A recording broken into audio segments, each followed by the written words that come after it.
Hello, everyone. We have Eve and the amazing Jeremy from Grateful Pop today. So I just want to say hello to Angel. She put a social link in. We've got Glitter Angels Michelle, Cindy B, Stacey I. We've got Muttnuts. How is everyone today? I say it's sort of mid-afternoon for you. Has it been a nice day for you? Jeremy and Eve? Oh, for me, yeah, it's been a beautiful day today. It's spring out here in California, sun shining. We got a nice breeze. Everything's starting to grow. I'm a happy guy out here these days. Hello, Momo, Tanis, and Leslie. So, pardon me. So, how long have you been creating blanks for as Grateful Pop? Because I know that you weren't always Grateful Pop, were you? No, I actually where Grateful Pop came from was, believe it or not, I was looking for some custom license plates, and since Grateful Dad was taken, I started playing with different things, ways of expressing that, and ultimately came up with Grateful Pop. And it actually, I couldn't even get grateful. I had to come. It was like Gruffle Pop is what my place ended up being, and I got a lot of questions for those. People asked me what the heck Gruffle Pop meant, but anyways, I want to say it was in 2020. It might have been 21. I was told I needed to get a hobby. And I've spent a great deal of my life as a carpenter, finished carpenter, and something that always interested me was making toys. And my grandfather used to make toys, but I just didn't have the room where I was at the time to set up a full shop to build those types of things. So ultimately, after doing some research and looking at different things, I found that I could make toys on a lathe. And of course, I being a carpenter and all, I still had never touched a lathe. Out in the field, we're not out there turning things. We need something turned, a spindle, something else. We go get it turned and we install it, of course. But so I went to our local Rockler, awesome woodworking store. I believe they have them all over the country, and took a pen turning class. And it was fun. It didn't take very long, but it was fun. And so I decided I'd give that a try, and ended up, getting myself equipped with a lathe and the necessary knives and the things I needed to turn. And the first thing I started turning was toys and tops. I made a lot of tops and cars and different little figurines, and for my grandkids and my kids and the kids in the neighborhood, and anyways, for a brief period of time, it never really became a company or anything, but I started making these tops, which were just these beautiful painted wood tops. And anyways, and that turned into pen turning. Okay. Those the pen turning classes. Are they quite good to get in on? Oh, I think definitely. If you've never turned a pen before, or used a lathe, it's a wonderful opportunity to try it out. It wasn't terribly expensive, and incredibly helpful, and it kind of helps you get started on your journey. Yeah. And at the very least, decide if it's something that you enjoy doing. Definitely. Was your pen turning class about writing pens? Was that the focus of that class? Yes. Okay, that's what I thought it would be. And that's pretty much all I did in the beginning was pen turning. And I'm going to be honest with you, I this was just a hobby for me. My work kept me incredibly busy, and I didn't turn a lot of pens at first, but then I started turning more and more, and I'd post them on my personal Facebook page, and people would always ask if they could buy them, and I'd say no, I'm not selling my pens, and I'd give a lot away, And there wasn't a kid in our neighborhood that wasn't walking around with a beautiful pen. And anyways, then I had a friend of my daughter. She asked. She unfortunately she lost her mom to breast cancer when she was quite young. But every year she would go around and collect books, and that's kind of how this conversation started. Was she was collecting books there at our house, and then she asked me, hey, could I make some pens for her table? She sets out a table out in front of her house on the writing path, and she goes by and sells these books and donates all this money to breast cancer awareness. Really awesome. That's awesome. Really awesome. So I told her I would, and then the idea come to me. That's how God talks to me. Is that all these people online wanting to buy my pens. Let's see if they really want to. And so I'm glad you did. We created a little event called the Pink Galactic. Is what we were calling it. And every pen that I created had crushed crystal in it, like a rose quartz, and each one was unique and very pretty, and all the money was going to be donated to this gal. Andrea was her name. And anyways, I thought I'd sell 5 or 10 pens, and we ended up selling about 70. Wow. And honestly, that's how Grateful Pop started and became a company, because once I started, that I had more people requesting pens. Yeah.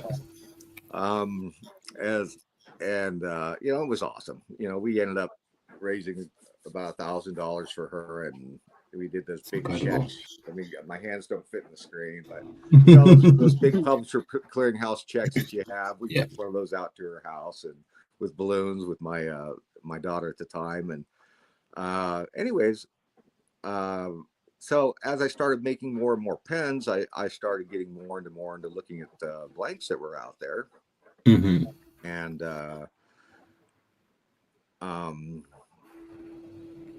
I decided I'd give it a try. So that's what I love about your blanks. I've never seen anyone make blanks like you make yours with the ingredients you use. It is incredible. Oh, thank you. Yeah, I found a real love for the different plants, weeds, and seeds and pods and all the crazy stuff we come up with out here in the country as well as in the city. I mean, everywhere there's something that you can put into that, put into a cast if you have a mind to. Because I was saying before I was sort of shown to your Facebook and to your blanks, I'd seen that people were putting you got obviously your resin blanks, and you'd got the like 4 items, and then I saw someone do like Troya cactus. I'm like, that's awesome. And then when I saw yours, and they got all the little flowers in and all the so-called weeds, I'm like, I was just mesmerized by the sort of amount of different things that are in your pens.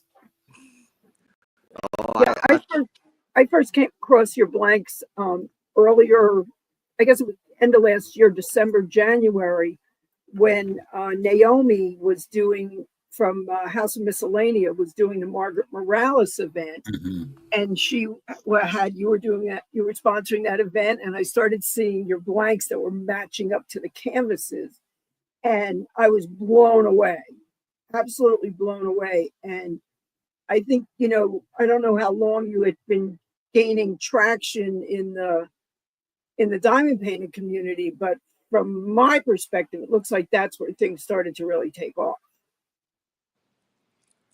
Is that how it went? Well, I've been, like I said, I started actually offering, I think 2020, no, maybe it was 21 in November, is when I started offering blanks as Grateful Pop on Facebook, developed the page. And, my group is very small and organic. And I kind of like it that way. We definitely, I will say this, we've definitely gained a lot of new fans over the last 8 months or so since I've been back.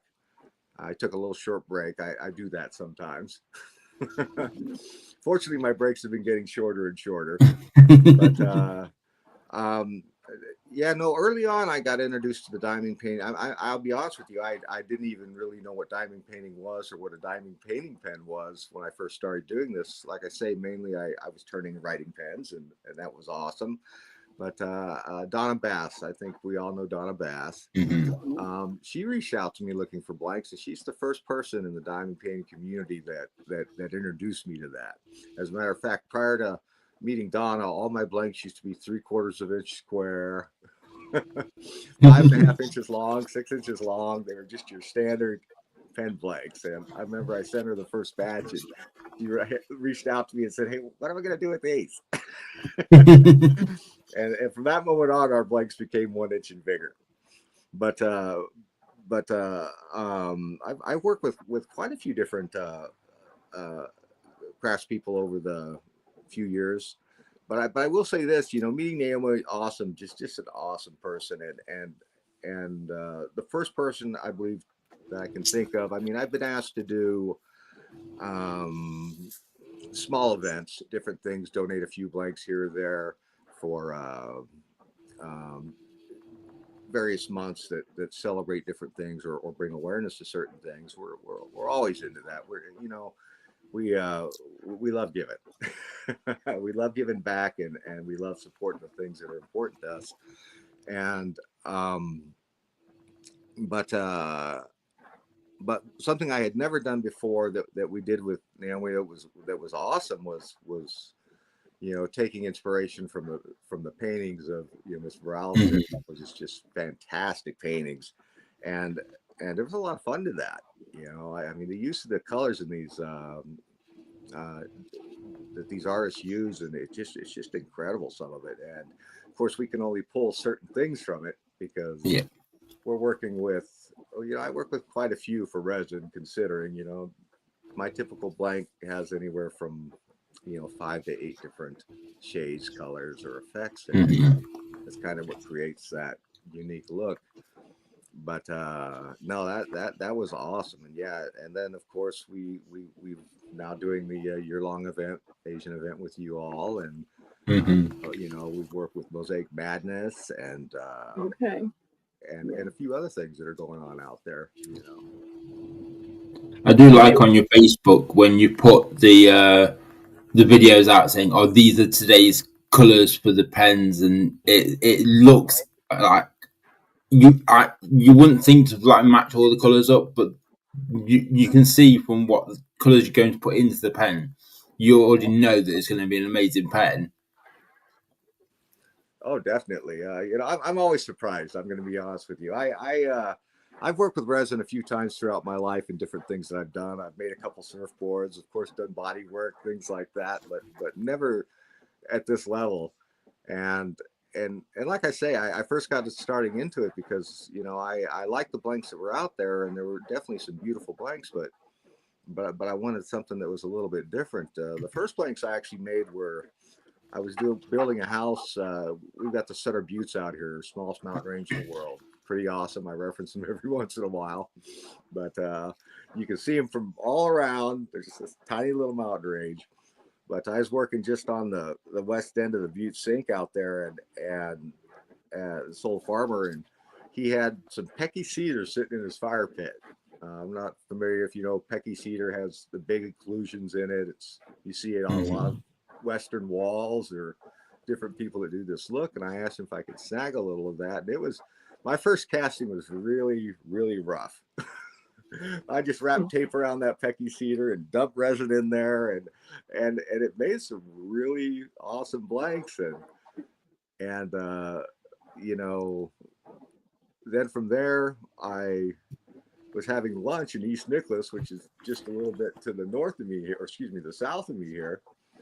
And while I was sitting there, I looked over, and this is the first time it occurred to me to cast any kind of a plant.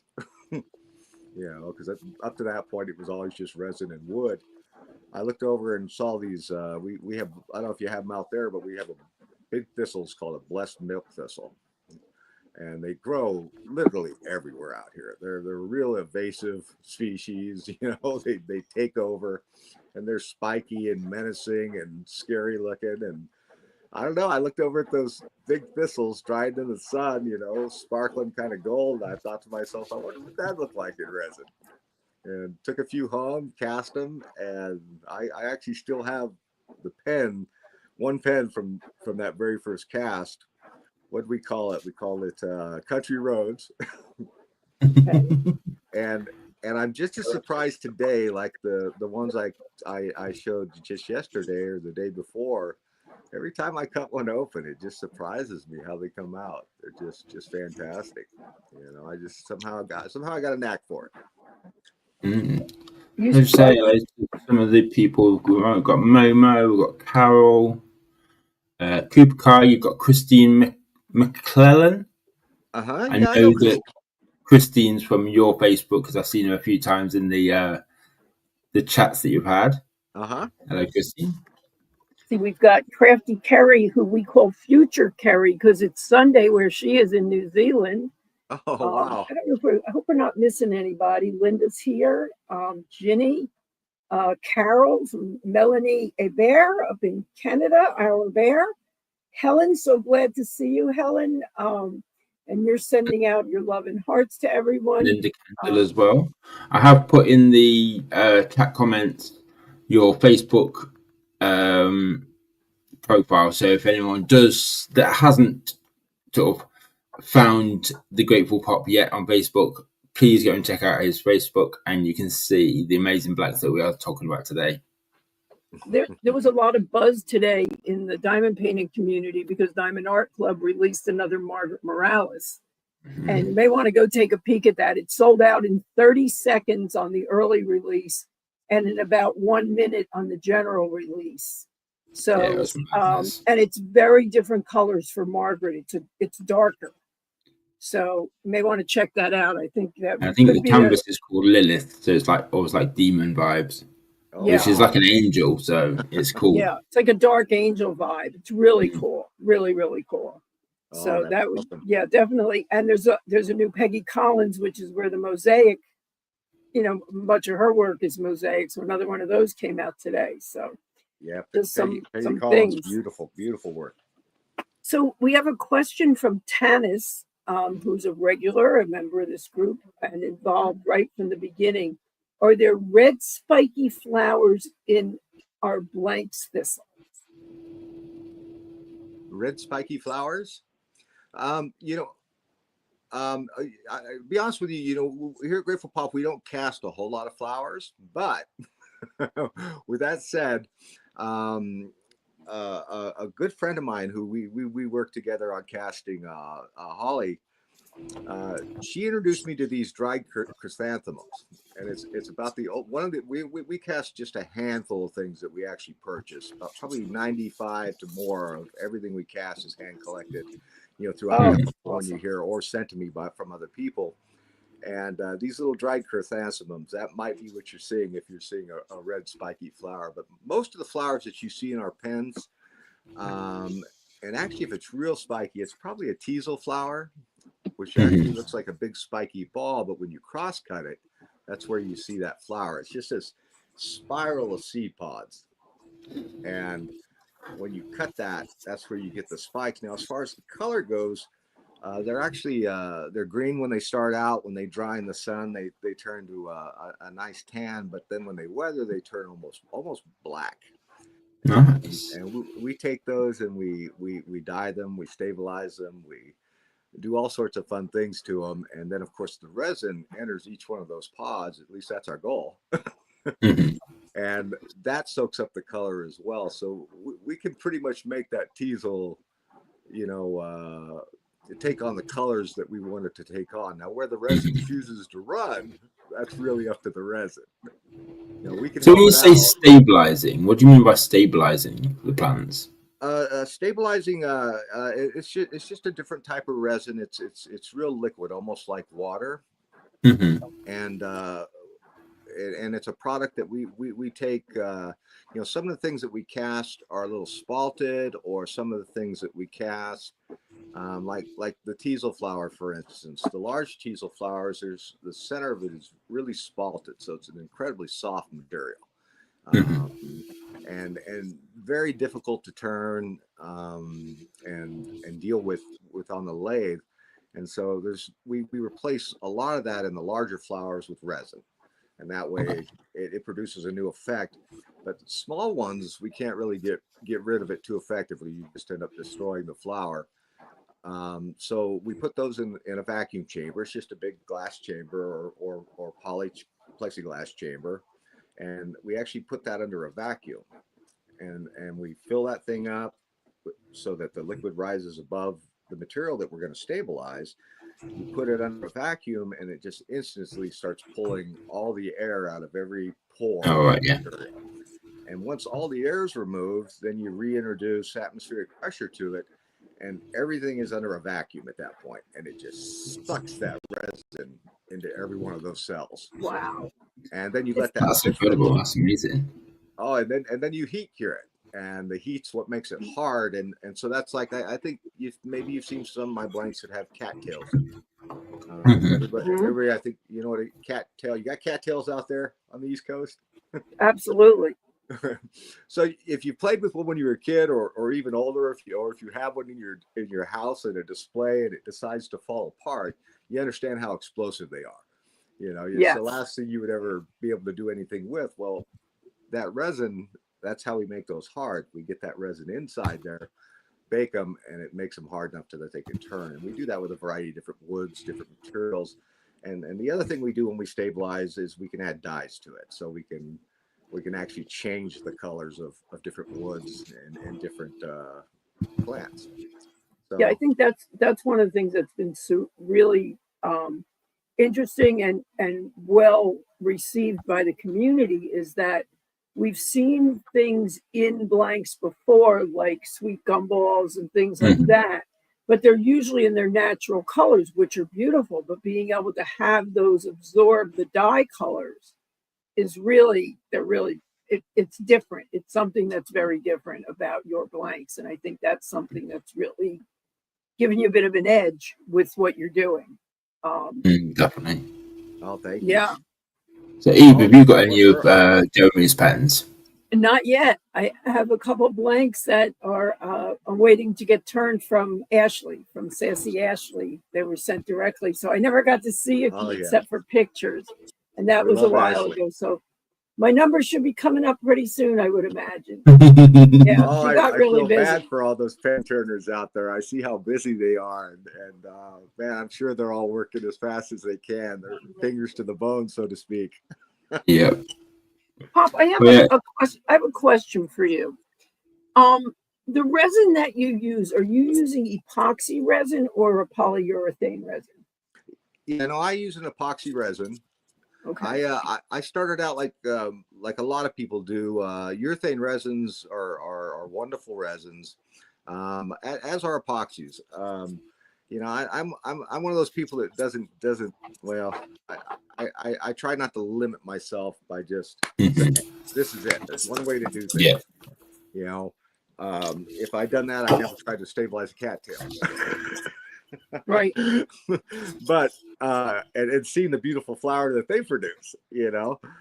Um, but keep in mind that when I cast, I need a resin that has an open time and has great off gassing capabilities. Mhm. And that open time allows air and different materials that are in there to leave that resin.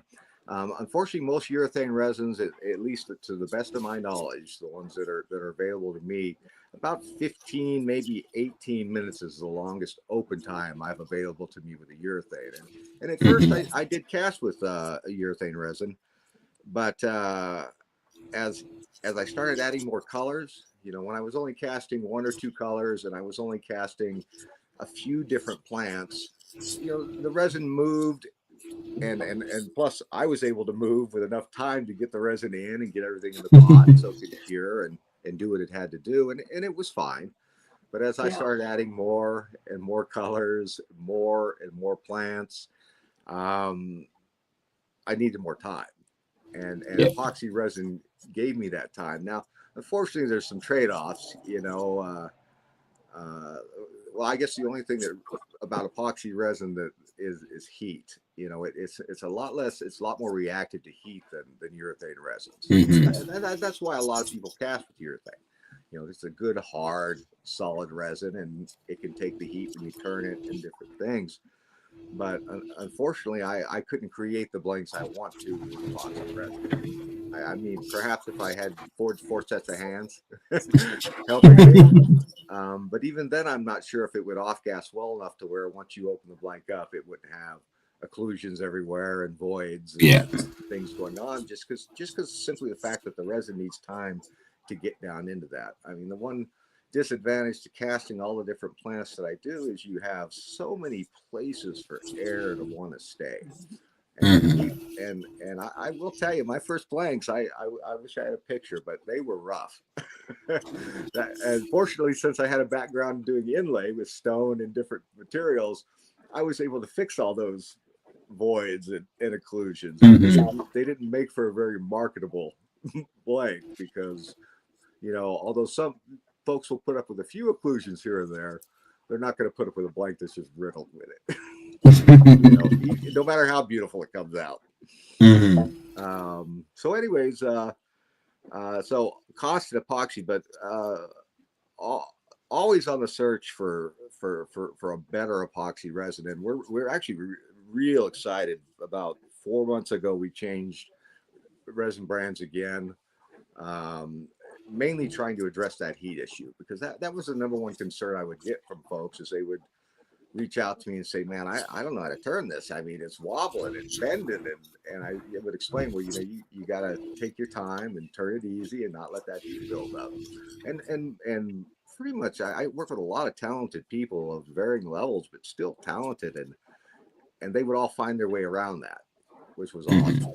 And then ultimately, once the pen's turned, it's a perfectly hard, suitable product.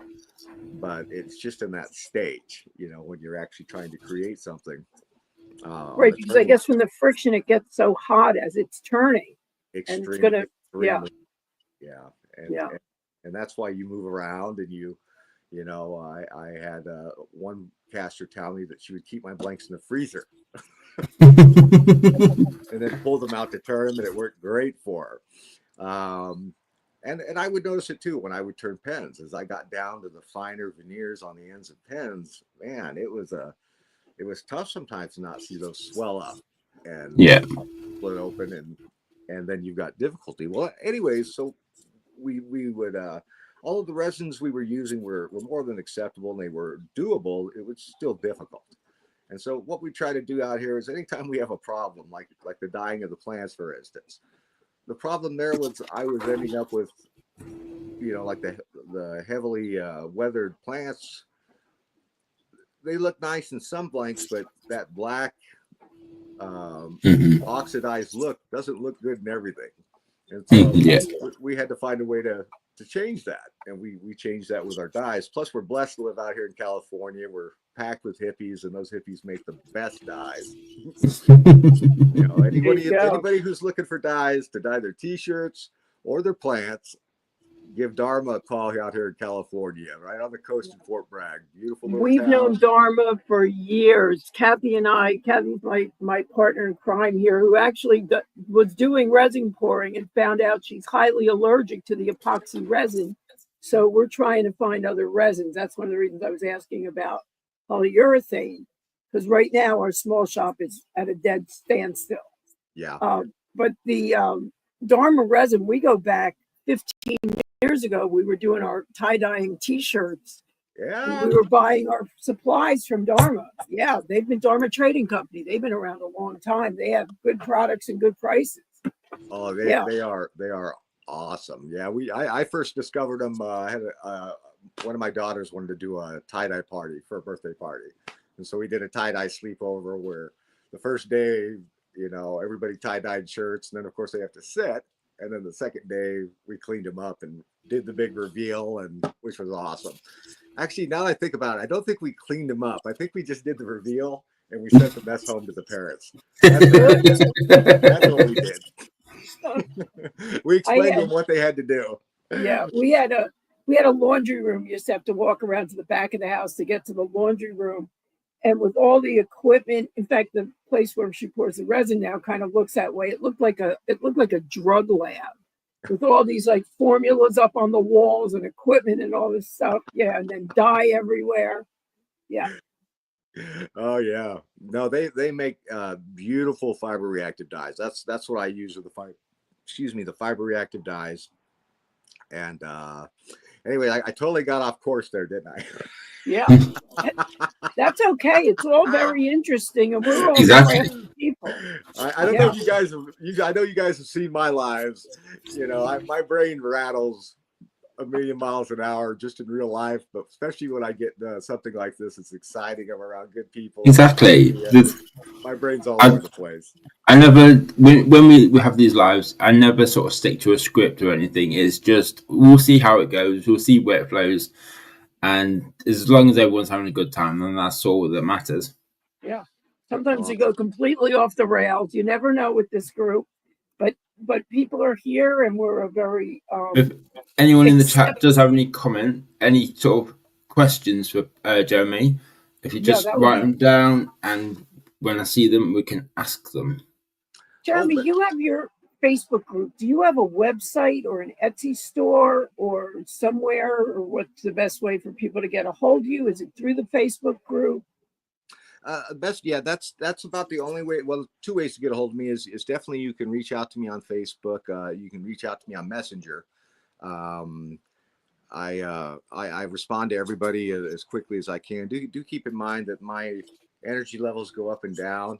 Mental health matters, folks. Yeah. And so sometimes I disappear for a week or two, but I always come back. And usually when I come back with something really awesome. But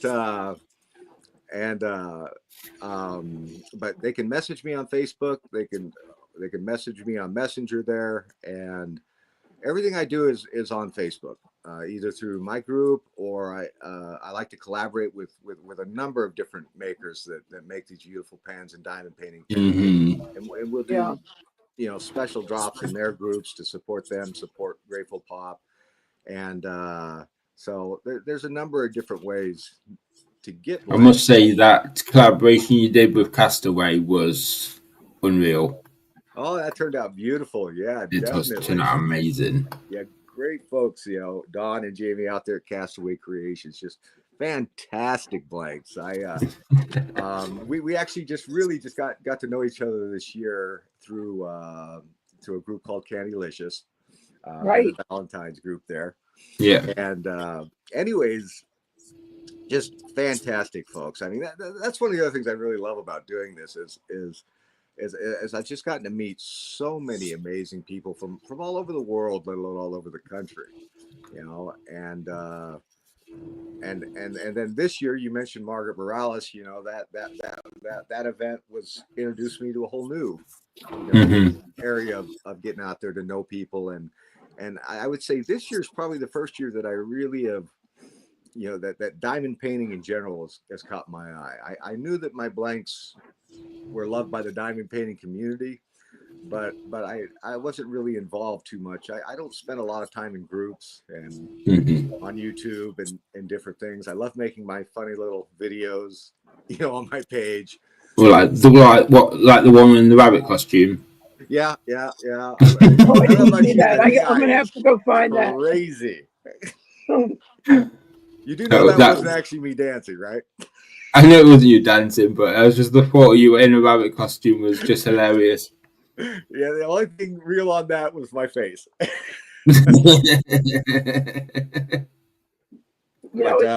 Why not have fun with this, right? Why not have fun with this? Because we're bringing. You mentioned mental health matters. We're bringing camaraderie. We're bringing companionship. A lot of people that are diamond painters have physical mobility issues, mental health issues, other kinds of physical health issues, can't get out, all those kind of things.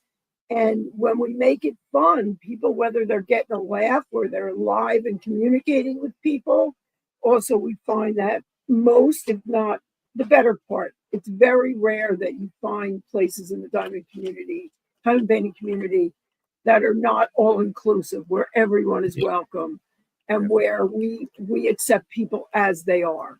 We accept people. We meet them where they're at, and the places, a couple places here and there, I just go away if that's what they're like. But for the most part, we're all here for each other, and we avoid the drama, and we live on the fun side of this. And we're so grateful to you, Pop, for your involvement. Signing up for a year-long event, which initially we didn't even know we were signing up for one. This all kind of happened spontaneously. It was supposed to be a simple diamond paint along, and then became this big event with all these sponsors and multiple lives. And it's just been so much fun. And we're in it. We've got a group of folks, 80, 90 people submitting their entries every month for what they're working on with their kits. And there's 385 people in the Facebook group now. Yeah, I saw that. Yeah, and continues to grow. Yeah, so we appreciate you. We appreciate you coming on with us. For those who may not know, this is Pop said it's his first time coming on for for an event, or quote unquote. We're not really interviewing. Grateful Pop's debut on YouTube. Right, his debut. The interrogation. Yeah, your interrogation. Yeah. No, I appreciate that. And then that, like I say, that getting involved in these events is just really, it's been awesome. I mean, the nice thing about my page that I've really enjoyed over the years, it has grown slowly, and I will admit it's grown, by a fair number over the last 6 months. But I would say for the most part, 80% of the people that are on there, I know at some level, beyond just a transaction.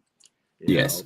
I kind of get to know their interests. Some of them I know as much as their families and their own personal life experiences, which is awesome.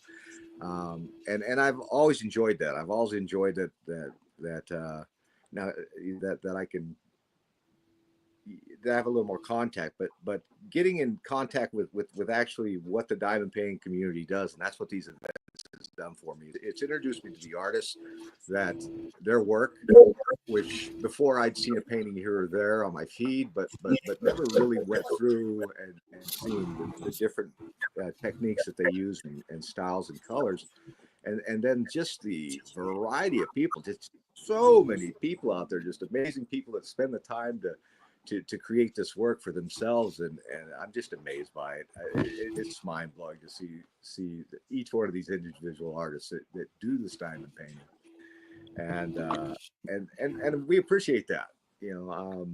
Pens and blanks.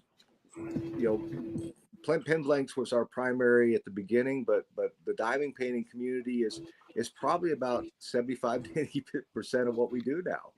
And I'm going to be honest with you. I love that folks are still making pens out of our work, but our Wild Things in particular, the very Wild Things that we make, I always felt that they belonged in just a nice, big, solid pen, because you lose so much the smaller you make that, the more you cut that up. Yes, definitely. Although still the pens are fantastic writing pens, they are absolutely gorgeous and very functional and nice to write with. But to see the diamond painting pens and the different styles that people use to bring out those different placements, it's just awesome, just absolutely awesome. We appreciate you all, each and every one of you. We definitely do, without a doubt. We've got Christopher Colossus, hello, and we've got Chocolate Diamonds, I saw you in earlier, and then we've got, I hope I don't get your name wrong. Is it Felicia Brown? Oh, that's my cousin. Yeah. She says, "Yay, Jeremy, love you, cousin." As a matter of fact, Felicia worked with me for a spell. She and she used to create some beautiful blanks, completely different from mine. but people just love them. She loved those more translucent, brighter colors, and man, they would just sell out. But like everybody, she moved on to other things. I've got a question for you. Pop, have you ever tried diamond painting? I have not. I honestly, that's a rabbit hole. I'm not thinking I want to jump down. It's probably safe not to. I see how addictive it is. It is extremely addictive. Yeah. Yes. Yeah, no, Yeah. we I say we because occasionally my kids help me out. They used to help me out a lot more when they were little, but now they help me out when they need a little extra spending money.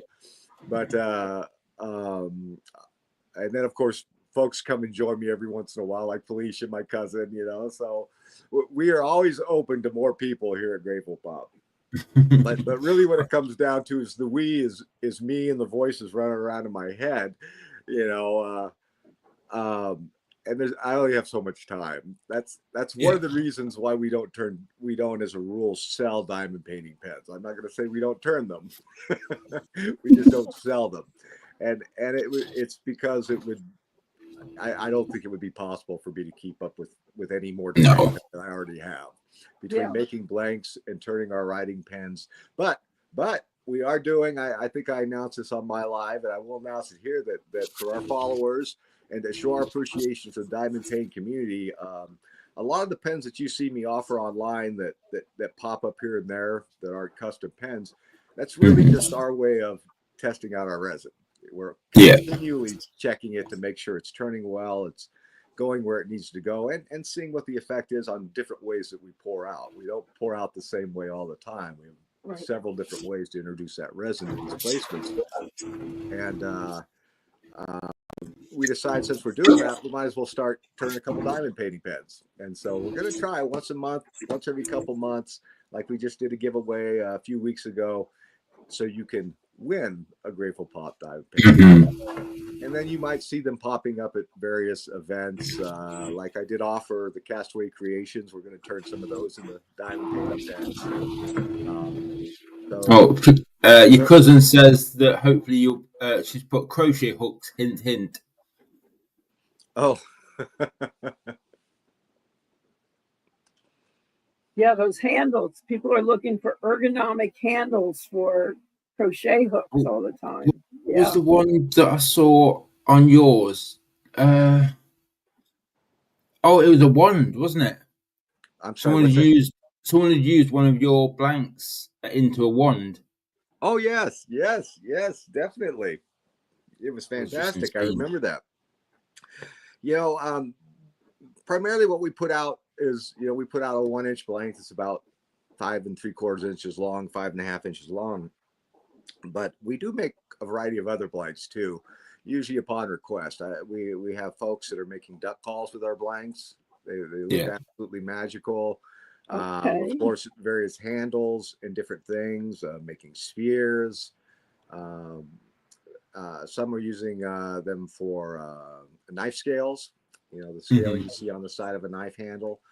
So really we can accommodate about anything folks want, but it's the pen blanks that are just in the highest demand. So they, of course, take up a lot of our time. We just picked up a big bandsaw that allows us to cross cut because we cast in blocks basically. Okay. It cut those up. We cut them up a certain way so that hopefully it presents the best of what we did. But there's always there's this 1/4 inch sheet off the back or so that always gets eliminated. That is actually, you see each piece when you line them up. It's just beautiful, and we're going to try to find a way to turn that into art. Nice. Just the little flat pieces. They could be bookmarked. Oh yeah, definitely bookmarks. I did recently. Again, another wonderful person I met, Michael Christensen, does. What does he call that organization? Anyways, he does a lot of work with veterans, and he's actually been taking those cutoffs from me and creating just fantastic jewelry with it. And that's awesome. That's been a lot of fun. And then he's also been taking them and bending them into, just heat bending them and then adding wood to them and creating these crazy wood blanks that are just beautiful. So there's all sorts of fun that can be had with them. That's for sure. The other thing could be cover minder. Like this is a cover minder. It's not a resin cover minder. It's a 3D printed with an overlay. But that's not, I don't think that's more than maybe a quarter inch thick. Well, what is a cover minder? Oh, you're showing Okay, me. so cover minder's got two magnets. One, sometimes people actually put the magnet in the resin or the 3D printing. So there's a magnet here and then another magnet. And when we diamond paint, we'll have on our picture, there's a thin plastic that's over the glue, the sticky part of the diamond painting canvas. So we peel that back, and then you put your cover minder on to hold that plastic cover. And a lot of people in the diamond painting community collect them. So this will hold it back, and it's a big thing in the diamond painting community. I know one person has almost 1,000 of them. Cindy's getting close to 500, one of our people that are involved in our group. So it's definitely a thing. We are collectors. Well, that's the thing. In the Diamond Art Club boxes, you used to get these random cover minders, and since they've gone to the new style, they eliminated the cover minders. So everyone's craving cover minders now. Yeah. So that's something we had a lot of with our little business here. We were doing those. So yeah.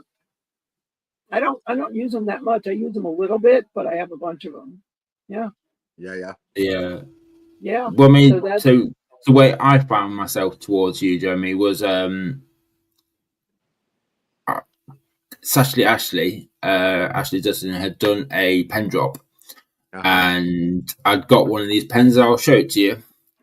And it wasn't until afterwards, and I was like, "This pen looks incredible. Like, where is it from? Like, who's made it?"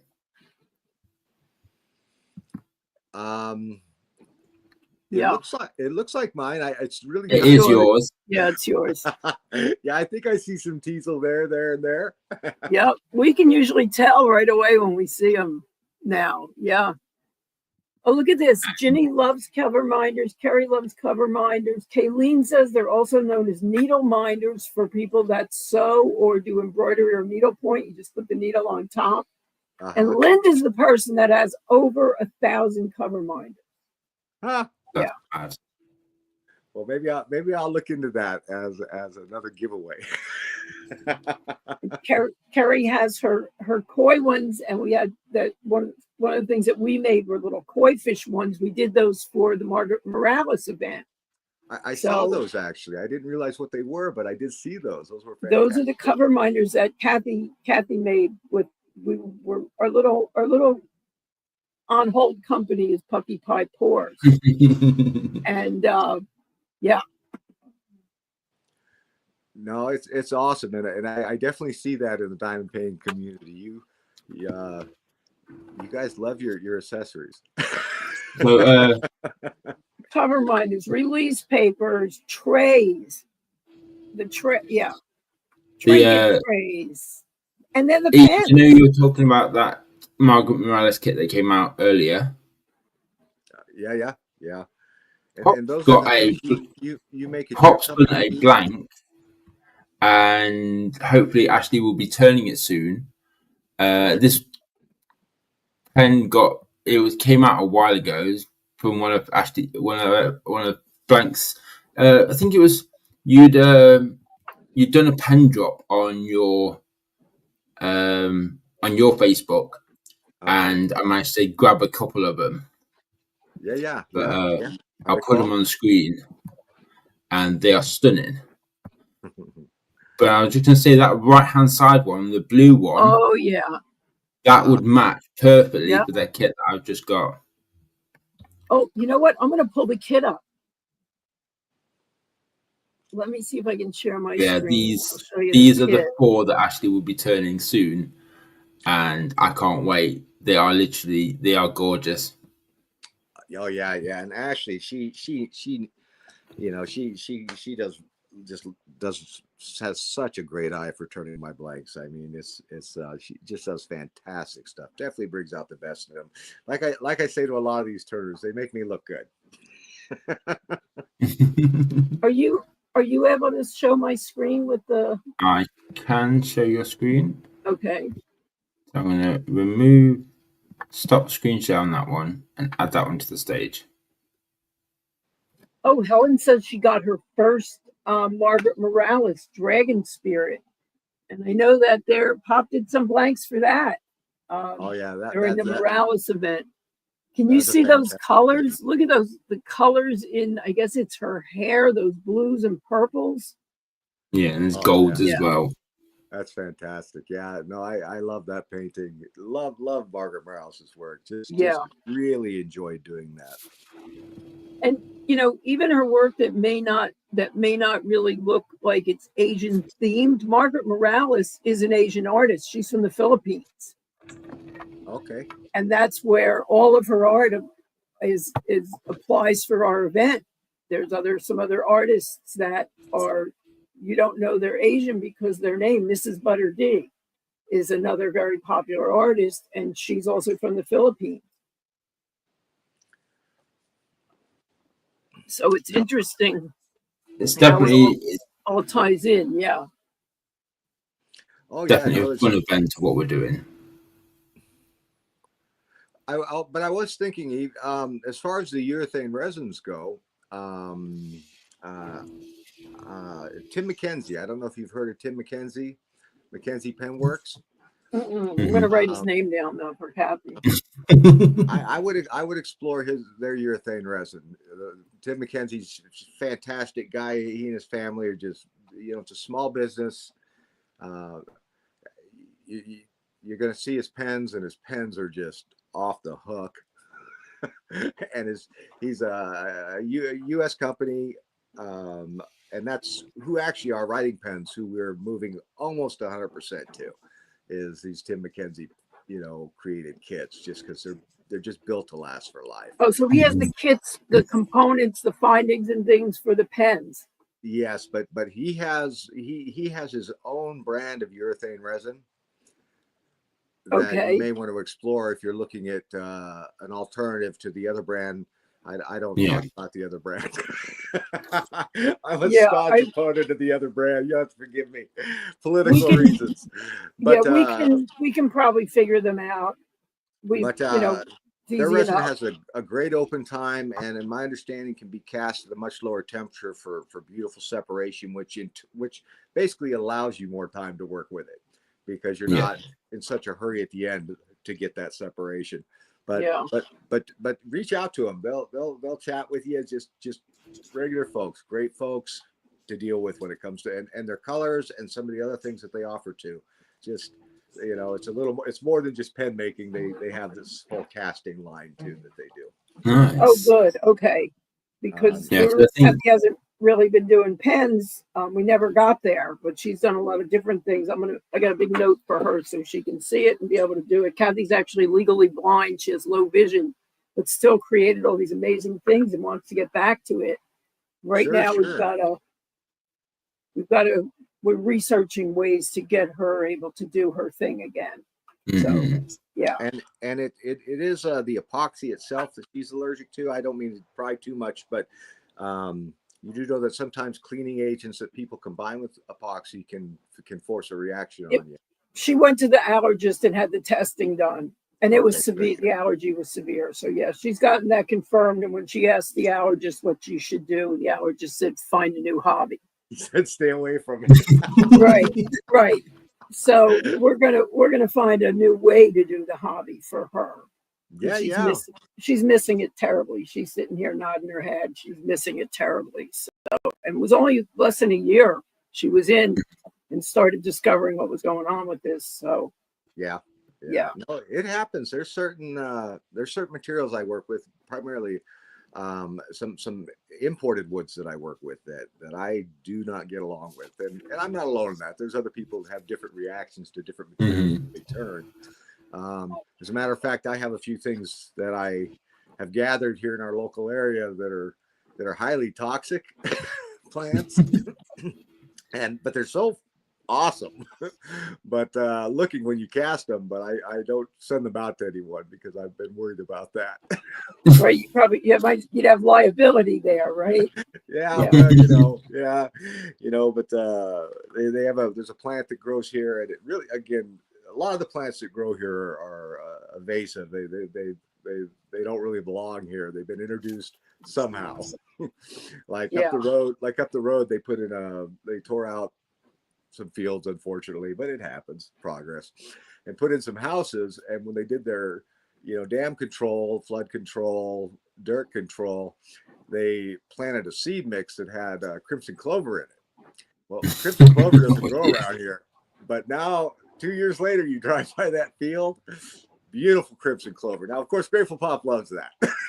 I don't mind Right. the crimson clover, and actually the bees and everything else don't mind it, but really it doesn't belong here. Yeah. And that's been one of the neat things I've discovered about these. And the one things I've really, but I love equally is going out and exploring these different areas and being mindful. I think it grounds me to the world a little bit. I think, as I mentioned earlier, mental health matters. That's about all I'll say on that. Definitely. But I've through most of my life, I've always felt an attachment to the world, and this is the first thing that I've done in my life that it feels like a bridge. That bridges me to different people, different communities, and to stay out and active. Because left alone to my own demise, I'll close the curtains and just live in my own little world here. Yeah.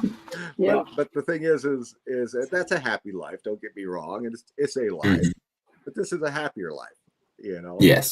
And going out and checking out these plants, like I said, it started with blessed milk thistle, and then I just started paying attention as I drive down the road, what's growing and when. And 4 years later, almost 5, I was like the other day, my daughter and I were coming back from Roseville, which is a little bit south of us, and I said, get ready for it. Get ready for it. There's this piece of canary grass that grows by this bridge every year, and it's there.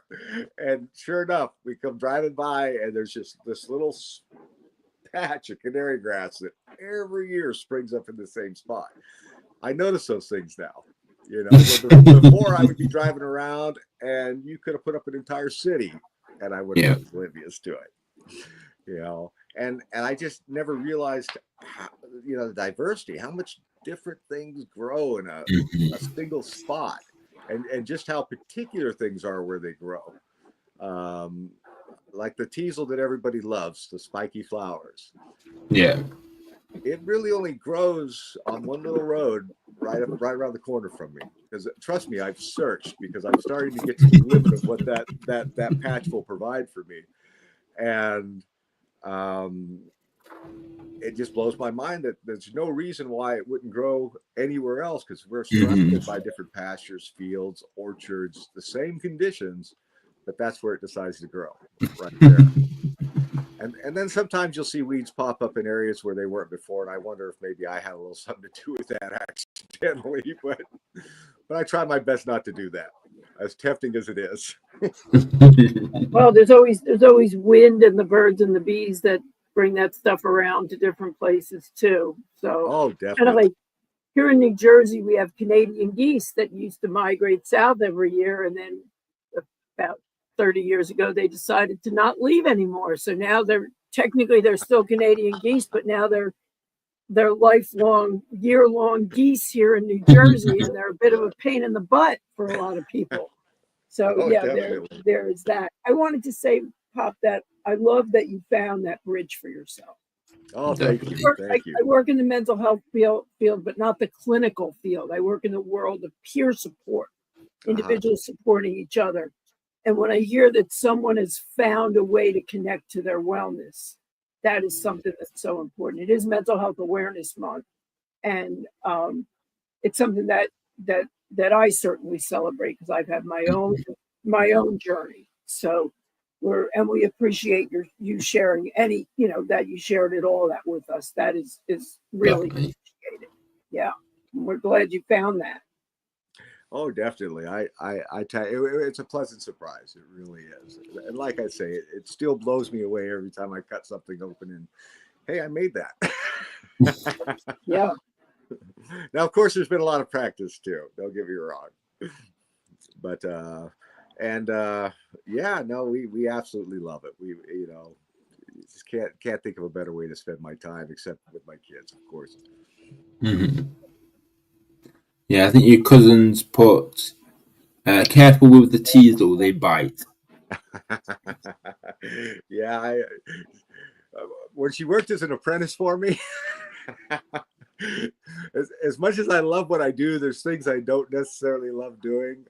Like when I gather teasel, for instance, I go and it's kind of a trade off between me and the different farmers that are out there when I go onto their property.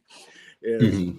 they appreciate me because I will come in and take out like the teasel grows along a drainage ditch. It loves this area. The cattails are inside, the teasel's on the outside. Well, I go and I remove the entire plant.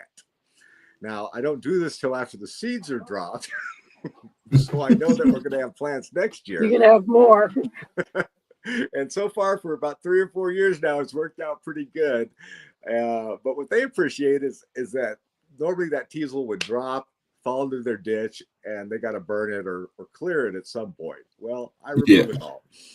And well, from there, you've got this massive, I mean, as tall as me, you know, I'm 5'11, you know, this massive plant with sometimes 100 flowers on it, very spiky. And you got to remove those flowers. And so that's actually one of my daughter's contributions now, is I'll have this massive pile of rough teasel and say, cut the flowers off. And then from there, it has to be trimmed even further to dye it and do the different things that we do with it, and to cast it, of course. And long story short, I don't particularly enjoy doing that. And so if you're an apprentice for me and you're physically standing here, that sometimes becomes your job. Yeah. That and dyeing the canary grass and all the other things that come into play. I mean, there's a lot that goes into these blanks that folks don't realize, and is you know, because not only are we out there hand collecting everything, we're Mhm. bringing it back, we're processing it, trimming it, drying it, dyeing it, drying it again sometimes, and it goes through this. Everything goes through this process before it actually even gets into a mold that can be cast. And so I've often said, if you want to make a lot of money, I can teach you how to make the most fantastic resin blanks. If you have no attachment to the art itself and you just want to make blanks, I can Mhm. teach you in a heartbeat how to pour resin and do that. You know, but to figure out how to get those plants together and get that resin to go where it needs to go, it takes some work sometimes.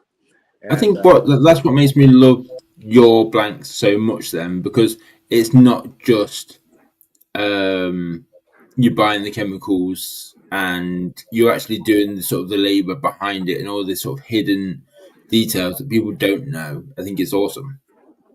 Yeah. it yeah, it definitely is. And it's a trial and error things. Like I think we mentioned those chrysanthemum flowers, that the dried flowers. You know, there's a certain direction when you cast those, they definitely look better than other directions. And but the thing is, you don't find that out till you start flipping them around and trying different things and paying attention. Or even like the teasel, you know, everybody loves the flowers, but when you turn that on its side and cast the side of it, it ends up looking like scales, you know, which looks fantastic too. So, and this has just been a trial and error thing, you know, and then learning uh, different little things. Like we found somebody dumped a Mexican fan palm they trimmed on an island out in the country there. And when I see things, I stop. Right. Um, my girls get a little irritated at that because we'll be heading like to Santa Cruz, for instance, and I'll go, "Whoa! Did you see that canary grass? We're pulling over." I always have clippers and toast in my truck, always. Well, Um, Felicia's put clean out the dead wasps from the nest. The wasp nest is still my favorite. You use wasp nests in your pens. oh yeah, definitely.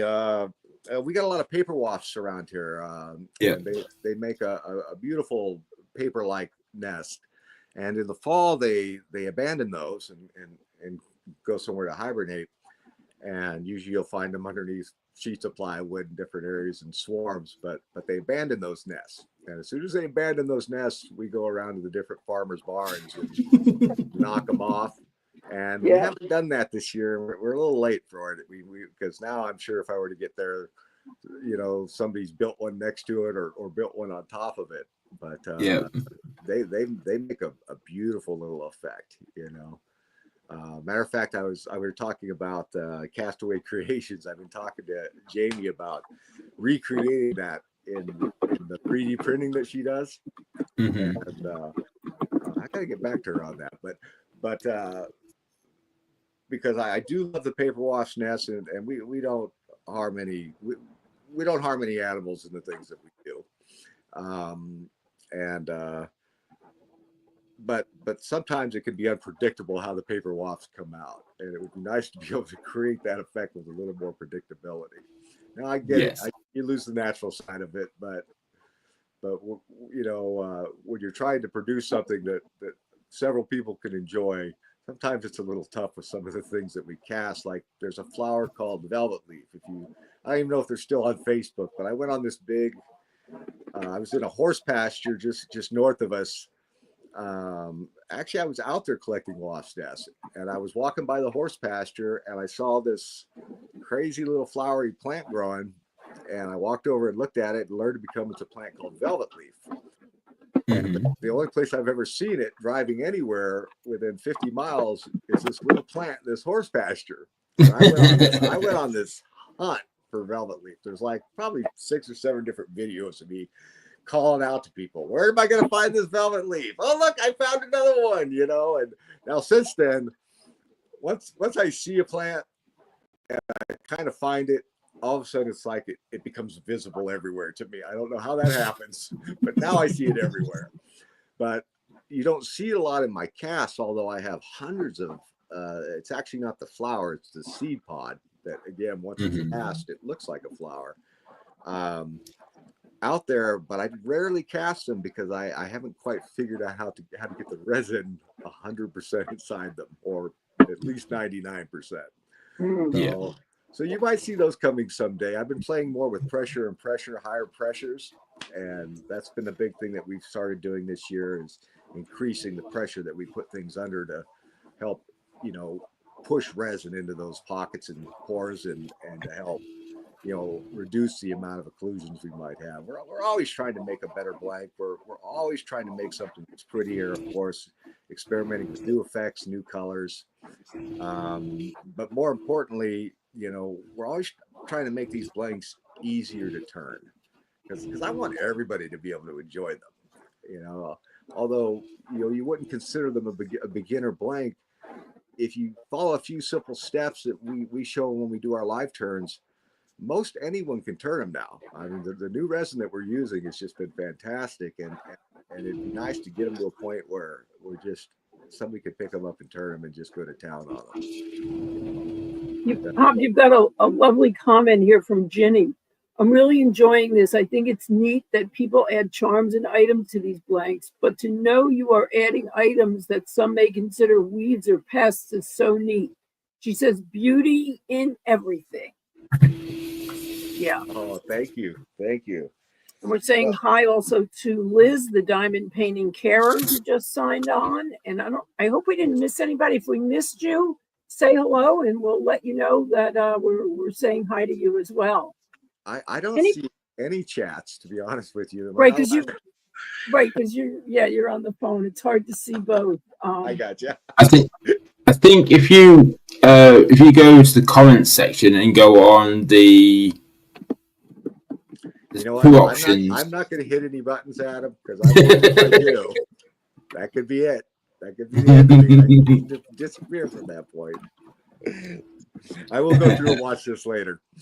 You're doing amazing. Yeah. I appreciate you having me. I think Rita signed on. Helen's saying she got a tray from us. Kathy made one of the last things that she made before she had to stop was one of those flat trays with the handles. And Mia from Denmark, Mia's diamond painting with KF, I don't really recall it. Adam, if you could put in Mia's channel. Mia has events going on now too. Don't mention wasps to Mia, by the way. She hates them. And Helen won a tray that we shipped to her. I did see that it was delivered. Important to know this, Helen, that's not food safe, so don't put any food directly on that tray. Certain resin is food safe, some isn't. Ours is not. But thank you so much that for making a comment to us. Kathy's here and she's hearing it too. So that is Mia's channel, Mia in Denmark. So Helen is Helen's in Scotland. In Scotland, yes. Wow. Liz is in Rotherham in the UK, just north of me. In the UK, yeah. So we've got people all over. It's really fantastic. Oh, it is. I appreciate everybody coming on for sure. You know, anybody have any questions for Pop? Any other questions? Now's the time to act. I could go back into hiding in any moment. Right, he may not come out. As long as the blanks keep coming, we're good. And we'll check in to make sure you're doing okay. Oh, appreciate that. We're definitely keeping you busy with the blanks. That is the other thing I love about the community is I do. When I disappear for a week or so, because you can definitely tell if you've been a part of my page long enough. You can tell when I'm on and when I'm not on, because I'm posting my crazy little videos and showing my palette videos to, give you an idea of what colors we're casting in. By the way, a quick little tip to everybody out there. Whether we're going to do a blank drop or of course, anybody can reach out to me at any time and say, hey, what do you got? We love private sales. And as a matter of fact, that was most of our sales for the longest time. I don't know about you guys, but for me, blank drops are kind of stressful. And I'm not even trying to buy anything. So if there is something available, I'll show you. It's really that simple. And then I do try to take screenshots of folks when I don't have things to try to get back, but I get distracted a lot. Do keep that in mind. Grateful Pop gets distracted a lot. So if you don't hear from me and you see me post a palette video, that means I'm casting. You see, and those are the colors I'm casting in, or at least a portion of them. And I just love making them. I love creating content. I think I'm getting a little better at it all the time. So for those of you that don't particularly enjoy that, because according to Facebook, it tells me my pictures do better than my content. But I do the content for me because it's my downtime. I love listening to music the whole time I'm doing it. It's an awesome thing. But you can reach out anytime you're looking for blanks, that type of a thing. And but like I say, when folks notice that I'm not producing that content, I'm not posting pictures of palettes and different things, a lot of people do reach out and say, hey, how you doing? And most of them aren't even asking for blanks. And that's kind of the nice thing I like about my page is, again, like I said earlier, I know most everybody on there at some personal level. And I don't know if it'll always stay that way. I don't know how big you get before that becomes impossible. Right now we're getting close to we're pushing almost 1,500, or we're getting closer to it, I should say. And I'm still able to do that with the number of people that are actively staying involved at different times throughout the year. Some people I may not see for 3 months, and then they pop back up. And absolutely love that about the folks. You got your cousins just put, hope everyone has a wonderful day. I have to go to do my adulting. Love you, cousin. Super proud of everything you do. Oh, that's awesome. That's awesome. Let's see. We have Von's put, so you make blanks and then send them. So yes, Grateful Pop makes the blanks, and then if you do purchase them through his Facebook, you can ask him to send to a turn of your choice. Yeah, definitely. We work with your choice. If you don't have somebody in particular, we work with just about anyone who wants to work with us. Our company's always been two things that were important to me when we started this. One is that we try to keep our blanks affordable. For the amount of energy that we put into these, they are extremely affordable. And that's okay, because that was one of the reasons why again I started casting was because the really awesome blanks that I wanted out there, and this is no knock on anybody, everybody's entitled to do what they want, but they were very expensive. Yeah. You know, and justifiably so. And the other thing that's more important to us is that you just turn fearlessly and enjoy yourself. We guarantee our blanks not just against defect, and we get very few that actually have a defect. Now, granted, there are some things that do come up with occlusions, small little pockets or holes or areas where the resin couldn't find itself, but we have ways to work around that as well. If you're willing to work with it, if you're not, that's fine too. I'm good with that. But we're finding it's happening less and less and less over the years. We that's something we just continually work on. But if you blow it up just due to inexperience with that blank, we'll send you another one. You know, we want you to have a good time. We want you to learn how to turn these and really just enjoy yourself and create something that makes you happy. Now, of course, if you're blowing up 5 or 6 or 7, and I'm getting a call from you every week, we might have to discuss that. Right. For the most part, it's a no questions asked thing, and the beauty thing is I haven't had to really, address that too many times. I mean, unless folks aren't calling me, which is possible, but I doubt that, because we sell about everything we make, and I'm sure I would be hearing from people if we were having troubles out there. But especially now, the new resin that we're using, I just can't talk highly enough about it. It's folks are just ecstatic, from diamond painting pen turners to mechanical pen turners. It's amazing how much fun, I think, is what I'm hearing people are having with it. Yeah. It just turns so well. I'm having fun with it. I know if you watch one of my live turns, you'll actually see me turn pens and give tips and tricks. But when I'm turning, I'm real aggressive with them. And I'm doing that on purpose because I'm trying to get them to do something. I'm trying to get a fire to blow up so I can show you how to fix it. But I haven't had that happen in a while, so it's been kind of a bummer. That's great how much effort you put into perfecting your craft. There's people that will get it to a point where it's good, and then there may not be much change. And I think one of the things that speaks volumes to the quality of your blanks, I'm sure it was just visually to begin with, that the first turner to reach out to you was Donna Bass. Donna Bass is known for top quality. She's one of the first names that ever came in front of me as a diamond painter, as a turner and of someone that was really highly desirable to get pens from. So that speaks volumes to just the visual appeal, first of all. And then I also love the camaraderie amongst the blank makers and the turners. For the most part, we see everybody cooperating, learning from each other, encouraging each other. It looks like there's plenty of work to go around. It looks like there's plenty of work to go around. So, yeah. Oh, and that's what I like about this community, that through different people, you are able to sort of broaden your horizons of meeting new people. Because I would say through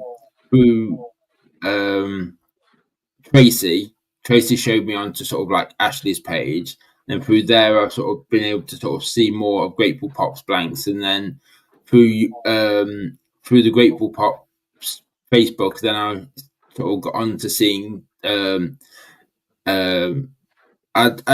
I was speaking to Heather for a bit, and then I put 2 and 2 together that Heather was Candylicious, and I was like, okay, it's nice when all the sort of networking works out. It is really fun. Oh, definitely. Yeah, and I will throw this out there. I should have probably thrown this out there from the beginning, but there's a little confusion out there in the online community. Grateful Pop and me, Jeremy, were the same person. Right. I do want to throw that out there. because you're right, folks don't make the connection. No. But no, Heather's just an amazing artist, very talented. Also uh, she's a painter herself. Not Mm-hmm. just diamond painting, not just turning, but she creates beautiful artwork that I did have an opportunity to collaborate with her on and do some inspired work from her paintings, and just a great person too. And that is a nice thing about this community. Occasionally you'll run into people that well, they just don't want to collaborate, and that's Yeah. fine. To each their own. But honestly, for the most part, here at Grateful Pop, we're an open book. You have a question for me? I'll tell you how we did it. I've Yeah. done FaceTime tutorials and collaborations and instruction from a variety of different people around the country, and I do that primarily because in the beginning, again, I didn't belong to any pen groups or casting groups or anything in the beginning. I had a Facebook page. That's what I had. Mm-hmm. I really didn't know that world existed on Facebook. Um, that's how little I was involved in it, because mainly I would tell people about what's going on with my life and the kids up to that point online. But once I started casting, you mentioned Donna Bass reaching out, Vince Casey, who is real well known in the pen industry. He Mm-hmm. taught I Am My Blanks, and he's actually the one that inspired me to pursue this more. And and then I also came into contact and gave me a lot of support and really helped me to grow my business in the beginning. Um, Also, I don't. I'm sure you've heard of Sergei Ristori over in France. If No, you I haven't heard of them. not, he's the maestro. He's my mentor. He was casting weeds and plants and a variety of different things. I don't know how long before me, but Mm-hmm. we somehow got connected, and he and I have, we don't speak as much lately. You got to work on that, but we uh we would collaborate back and forth and talk about bounce ideas off of each other, and he would help me out a lot in the beginning in working with different things, and again, very supportive, and and then just over time, the different people that I get to work Mm-hmm. with from different casters. It's amazing when you meet folks that are like, yeah, I want to collaborate, or you reach out and say, you know what, you don't have to give me your whole story. Can you just tell me whose pink that is? And they shoot you a picture of it and say, like, the Myers brothers shot me their pink, which those guys, you know, they got the pinks dialed, you know. And I, after weeks and weeks and weeks of looking at these pink blanks, I finally said, man, would you mind? And sure, he shot it right over to me, which amazing. And you see those in my blanks. So it is a great group of people, and it just helps you expand. I mean, we're all trying to do the same thing. We're always trying to, I think we're all trying to do something that's a little different and that's recognizable. Like when you pick up that Yeah. blank, you go, this is a Castaways blank, or you pick up that blank, you go, this is a Grateful Pop blank, or you see a Yeah. picture from somebody else who doesn't ID it, and somebody chimes in and says, "Did you get that from Grateful Pop?" It's awesome that people can see that, and I think that's all we're It's all nice to get trying that to do. recognition from that, isn't it? Yeah, Yeah. it is, and we're just trying to do something different. I mean, keep in mind is I say this, but then I turn around and that's the other thing I've noticed over the time that I've been in this. I'm not saying there weren't beautiful blanks 4 or 5 years ago, but it just seems like that it's just been stepped up lately. I mean, Yeah. people are just doing crazy stuff, and that could be that the materials are just working so much better, that more people are producing different colors and effects that allow you to do these different things, and that definitely has a lot to do with it. Um, I think, in my opinion, it would be that people keep setting the new standard for how good something can be. So because you've made that thing as this is what I can do with pen blanks, people then have to go, okay, well, I want to make myself more sort of recognizable and then pull away from the sort of the mainstream of the diamond painting pens. So then they create their own branding. So obviously yours is with this sort of like the weeds and the plants inside them, and they look incredible. And then that's the new standard that everyone has to sort of match, not what you put into your pens, but the level of masterwork that goes into your pens. well, sure, and there's like you say, there's a lot of well, maybe there's several casters out there that do that push this industry. Even me, I see things and I just go, I got to figure that out. That's one thing I don't do is I don't contact other casters and ask them how they create their effects, because a lot of these casters, myself included, they spend a great deal of time, energy, and effort burning through resin to figure that out. But again, here at Grateful Pop, we don't mind. We'll tell you everything we do, unless it's somebody else's information. I don't share things that people share with me.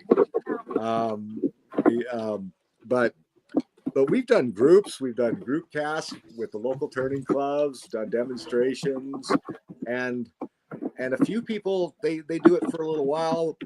But I tell you, it's a labor of love. It's a passion. You got to have a passion for it, because once you realize how much work goes into it, it's not typically the thing that most folks are going to want to step back and do on a regular basis. Fortunately, I love to turn the pens too, and I love sharing my work with people. So I have no designs of quitting anytime soon, and I hope to keep finding more and more ways to make things a little unique. We just started casting in a new style that's producing much tighter swirls, reminiscent of something. It's reminiscent of what we were doing in the beginning, but it was an entirely different process, which is kind of neat that we're able to recreate that effect doing something that's actually much easier than it used to be. Yeah. But hey, anybody out there ever has any questions or want to pick my brain? For the most part, I will admit occasionally I'll see somebody I don't know who doesn't follow my page who just chimes in and says, "Hey, tell me everything you do," and I'll go, "Yeah." You got to show a little interest in the artist too, right? Right. Yeah. But we absolutely love it. I can't say enough about that, and we just love the people that we get to work with and what they do with it. That's the other thing. We have a gentleman named Foss who he started calling my blanks. He started calling them badass botanicals. Wonderful bead, just a fantastic bead maker. And he was making these badass botanical beads. He would take my short little blanks and make 5 or 6 of these awesome beads, which is something we've been playing with. Maybe as another giveaway, because we end up with, I have all these little blocks this big sitting around the shop. And I said, what am I going to do with these? So in my free time, having fun, I've been making these little beads.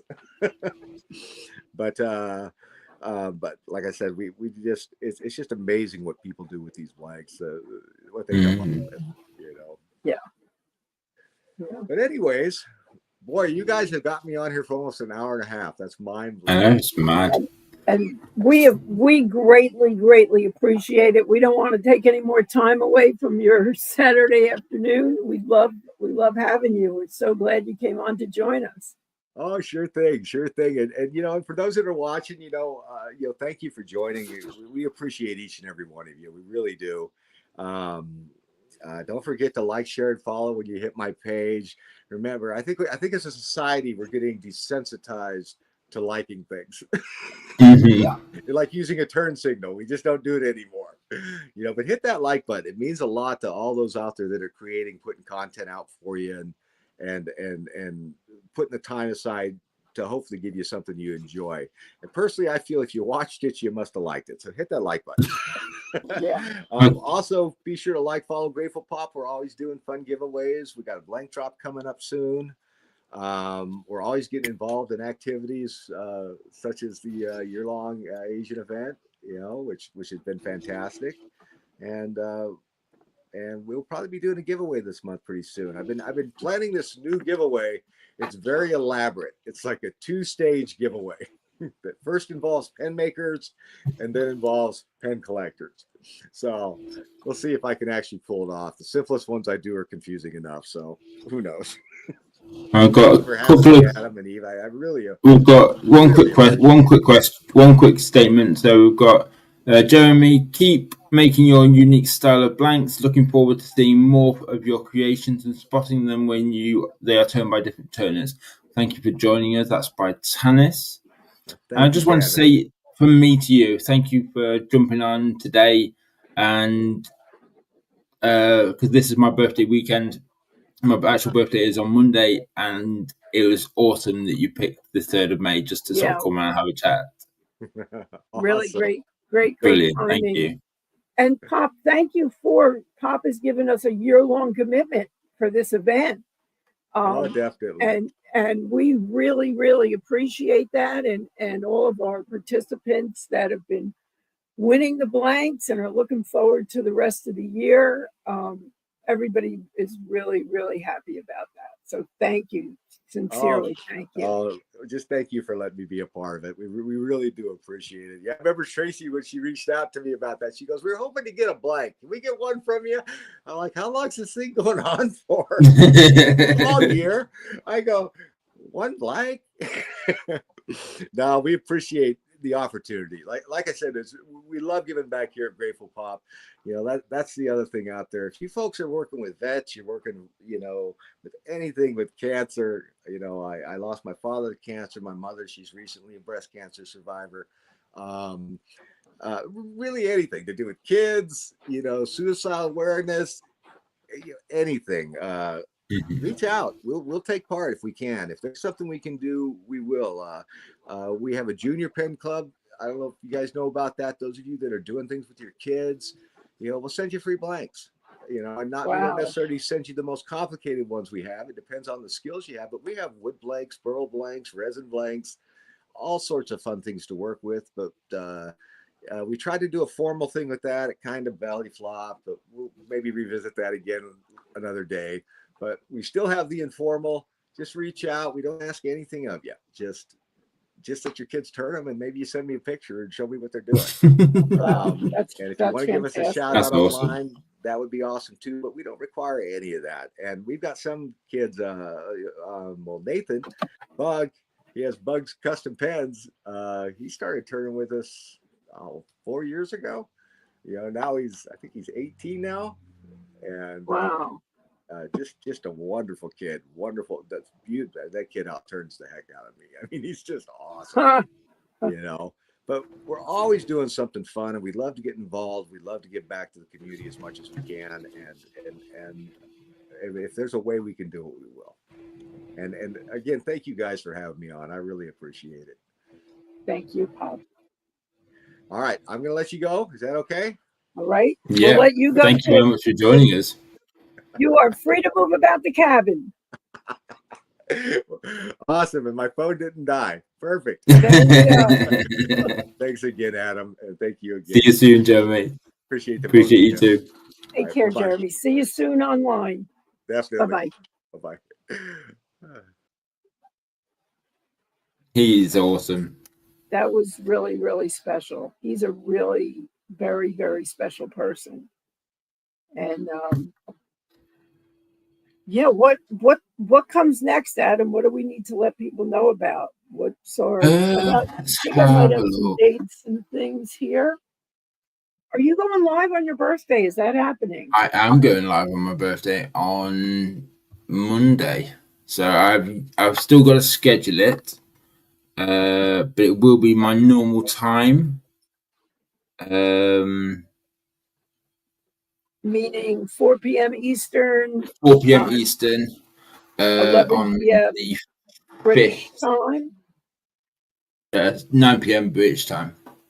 And then let's see, what do I have next? I have the 16th is your channel's anniversary.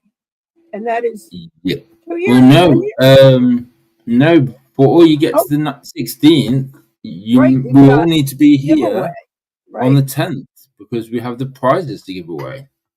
And I really appreciate everyone. I know that some of the prizes are running late or haven't reached you yet. So I just wanted to say thank you for bearing with us. Everyone's been a bit poorly recently. We are trying our hardest to get everything out. Yeah, we are on the mend. I think just about everything that, except for one thing from Puggy by Pores and the things that I'm sending out are all on their way. And the one thing is waiting on something else that's not connected to this. We're going to ship all together. We have Sarah Ann's husband. Sarah's husband is today. Happy birthday to Happy birthday to your Sarah's husband, hubby. Sarah. Let's see. So continuing with dates. Next Saturday is the prize giveaway at 4 p.m. Keep an eye on the Facebook group for the trivia. That'll be coming out.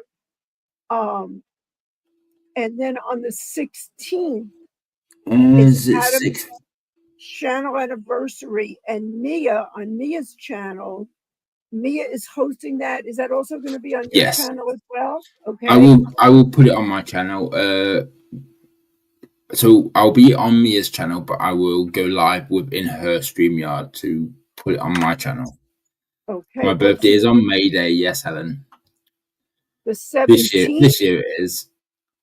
So on the 16th, we'll be on Mia's live, and we will while I'm in her lives, if you there's an option if you have a channel as well, so you can add your stream to theirs in a way, so people can be in my live watching me in someone else's live, and all the comments will I will see the comments of everyone in Mia's chat and in my chat.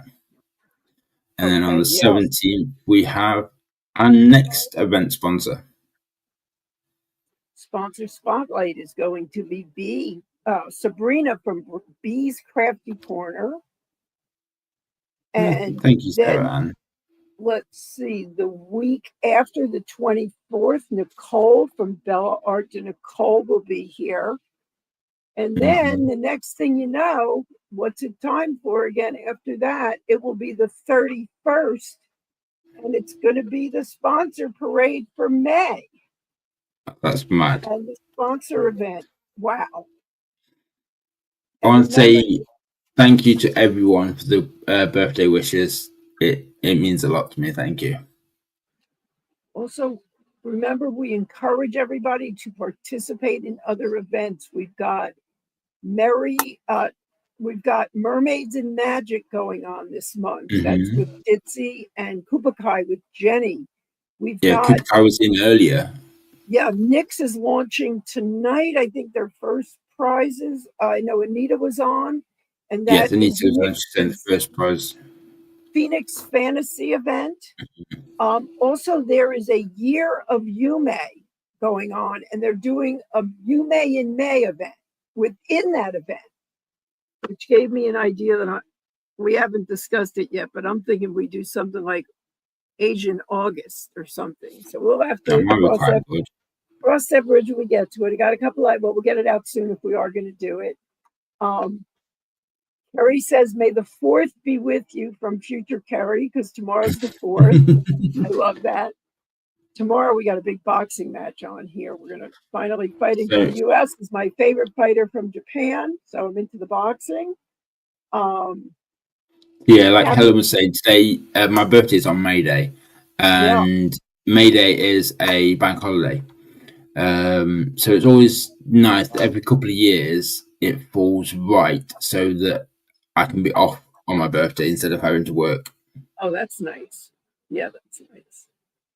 All right. Yeah, so Anita says tonight's the first prize drawing for the Phoenix Fantasy event, that's awesome. Let's see, what else do we have doing? There's a lot of doing. Knows of any other events that are going off, please put it in the comments. It would be nice to sort of see what other events. Diamonds in the Rough finale, I believe, is Tuesday night with Ditzy, although Ditzy and Kubakai were on, as far as if I have it correct, I could be wrong, we're on Kubakai. We'll post it on Facebook, but Kubakai is on Instagram. Helen's asking, does Phoenix Fantasy do mermaids? Yes. I would assume so, yes. I heard with my own ears Nick say, if you walk out and there's a dandelion growing in your driveway and you think there's fairies under it and that's your fantasy, then it counts. There's You also are right enough with DP Addiction Adventures. What's that? the You Are Enough mental health awareness Oh, awesome. event. You Are Enough with J. Rob on DP Addiction Adventures. If anyone was worried why Timor was not on last night, Timor and I believe Cheryl are at a retreat. They're at Mingle in the Mitten in Michigan. And Anita's saying, yes, Helen, a mermaid is fantasy. And there are mermaids in Asian culture. So you got it all covered. Go on Facebook, diamond painting events. There's more. I can't keep track. Yeah, there is a diamond painting events Facebook. That's where we posted ours, and you can have a look by month and by year. It gives you if it's got certain criteria that needs to be met. It shows you who's running it and on what sites and what platforms. Yeah, you can always reach out to those people and say, I'm coming in late a little bit. What are the rules? They're all a little bit different. Oh, Mia and Anthony are doing a May Flowers event, and I believe Mia went live yesterday. Yesterday. Yeah, and then tomorrow she's on at 1 p.m. Eastern, if I'm not mistaken. Yeah. I can't keep up with all of it. And now I went back to work. So you guys know I went back to work this week. So if you don't quite see me around as much, it went well. I was really tired. I slept in today. I'm back on track with getting up with the thanks to Kathy and the Alexa, having Alexa's devices in both of our rooms. So she wakes me up in the morning. I've been in the office a couple days. I've been with my team, the smaller team now that, the other folks have moved on. I've gotten to see some of them. They're all working as well within the agency. And next week I'm training again. So I will be back in the training zone.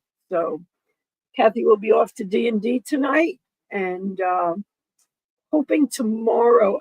I know several weeks ago, I think it was a couple months ago, actually, I had on a little white shirt that had block printing of lotus blossoms and things on it. My friend that makes those shirts, who we've touched on some sponsoring with us. She doesn't have an Instagram or Etsy shop or anything yet. She's going to have a booth at a fresh air event tomorrow. So I'm going to try to get up early and go and see her tomorrow. So that should be nice. She's doing amazing. She does amazing things. She's an incredible artist. So I'm sure you've seen Rose Prophet has new things coming out. I know everybody had their DAC moments today, whether you got what you wanted or not. I thought I got closed out. That Margaret Morales was gone in 30 seconds. There's a link in the chat to Nyx if you need it. That is where Nyx will be live tonight for her fantasy. Nyx's, what's it called? Phoenix Fantasy. Phoenix Fantasy. Helen says, enjoy D&D, Kathy. She says, thank you. Yes. Oh, Kerry says she was safe. I wasn't. And Kerry, your package is on the way too from Mia's event. Helen and Kerry were the winners for Mia's event that she did, and I had those packages to ship out, so we did get those out. Doretta didn't even look at DAC.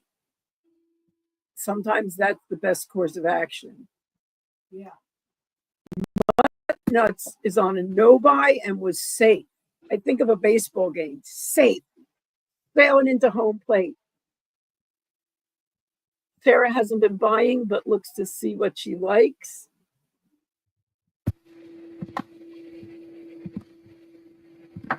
So yeah, there's lots of good things going on. All right. The lantern one and the lotus flower. I did get the lantern one, the Jenny Lee. Remember Jenny Lee told us when she came on that she had 4 paintings coming out? We've seen 2. One was the 2 cats we saw a couple of weeks ago that was not necessarily recognizable as a Jenny Lee. And then we also saw the 2 the Lantern Festival, which came out today, which may be the favorite one of the ones I have. So, Well, Vaughn, if you've got 6 waiting at your sisters, what's a few more? We are not the sort of people to tell you to not buy. If you tell us that you are looking to buy something, we definitely encourage us. We will definitely tell you to do and buy it. I've got an interesting one. Have you ever lost a kid in your house? I have my first missing kit that I cannot find. It's a Reagan Kubitschek with the bear, the Care Bear theme, Care Bear theme with the for Mental Health Month with the semicolon, which means my story isn't over yet, for someone that has survived suicide. And some people are doing that for mermaids and magic because the Care Bears are magic. They're not real. And I thought, well, maybe I'll do that instead of pulling out my Whip for Life, the real long magic potion. I cannot find it anywhere. So send me some good juju that I turn one of those up, that I turn that up, or else in about a week, I'm going to pull out magic potion. I have it out. But yeah, I want to do all these kits. I want to do them all. And yeah, check under the bed. No, I don't ever put them under the bed. That wouldn't be a spot. Yeah. Have you ever lost a kid in your house? Unless he's hiding your canvases from you. Sarah, I am going to have to check in with Tiffany, Meowie Diamonds and Cats, and ask her if she ever lost a kid in her house. Because she has 4 and some of them are little and climb around and all that. That is good. No, haven't lost a kid, but it's got to be here. I must have pulled it out, put it somewhere, and now I don't know where it is.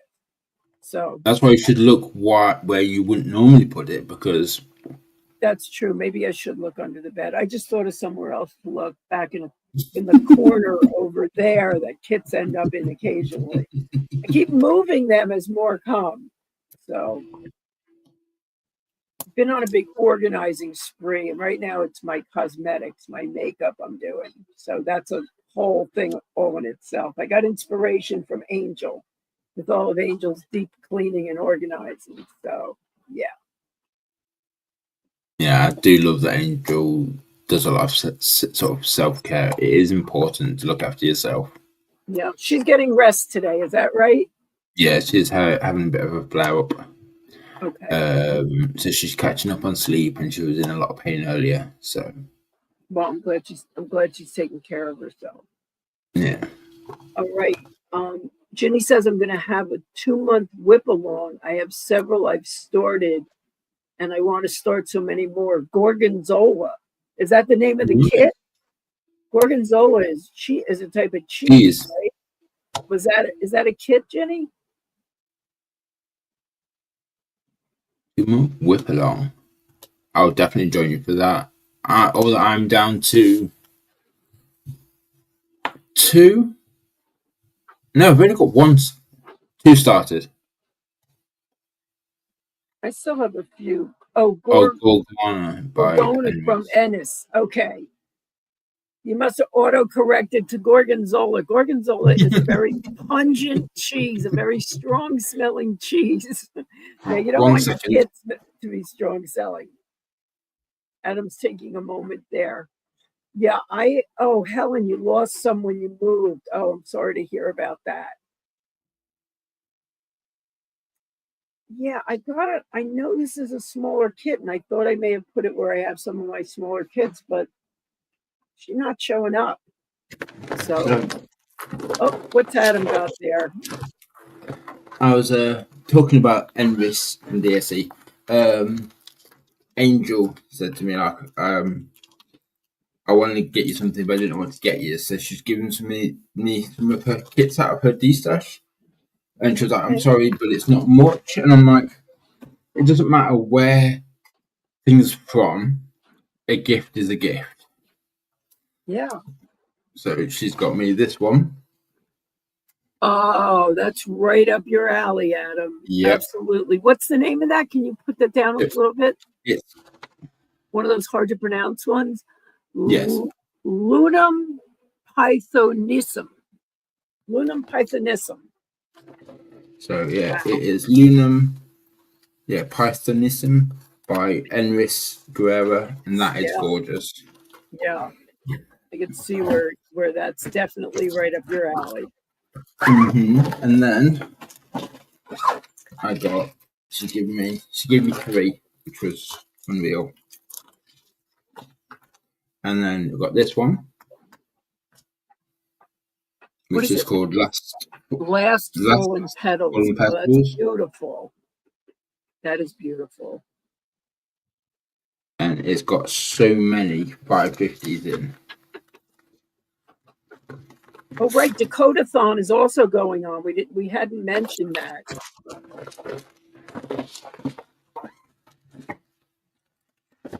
Oh, awesome. Thank you, Anita. I don't like looking at the kits that are completed until I've done mine. But I'm glad that it does look gorgeous. And then the last one was this one, which is Lady Moth. Oh, that's really cool. That's very cool with the roses and the big moth. Yeah. And that for me is sort of, especially with my past. Yeah. The moths are that sort of key symbol to me. Anita just said the Josephine Wall event is going on, and if I'm not mistaken, I think Jaded Jamboree. I don't know if that's almost over or if that's still going. So Sarah Ann sent you a picture, Eva, if you want to see her progress. Promise not to laugh. Is that in the Discord, Sarah? And then Anita is watching us on TV while she's working. Looks like maybe Sarah sent that in Facebook. Let me go to Facebook. I do like enhancing. Oh no, I love enhancing my kits. I didn't get it yet.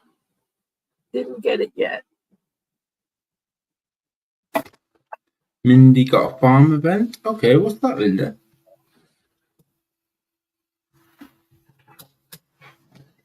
I sent it in Discord. Mindy got a farm. Was it a? Oh, I see. Yep, I see it right here. Okay. And this is a piece of art that you're doing, that you're painting. It's beautiful. I'll have a look at that. Sarah, are you okay if I show that? If I have your okay and it's all right with Adam, I can show that. Are you okay with that, Sarah? Let me go back to StreamYard and see your response.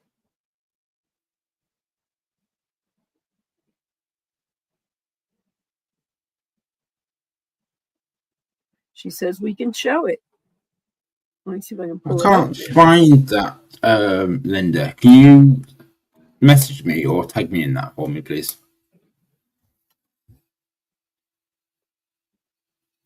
Yeah, I'm happy to share it. If you're waiting for me. Okay, this is Sarah's drawing. It's good. I don't know why you think that's not good. That's awesome. I see where you've drawn it, and this is actually done with hand drawing and paint. It's beautiful. It really is beautiful. I don't know if we know how talented you are with making the bags, but this is really good. Look at the shading in that. That would be a pretty diamond painting.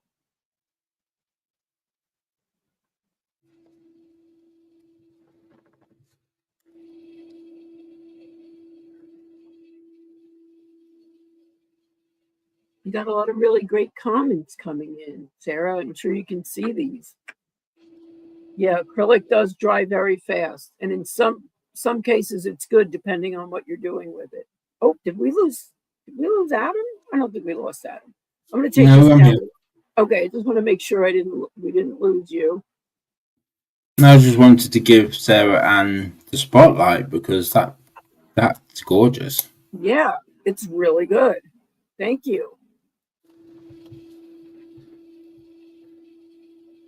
Thank you, Linda.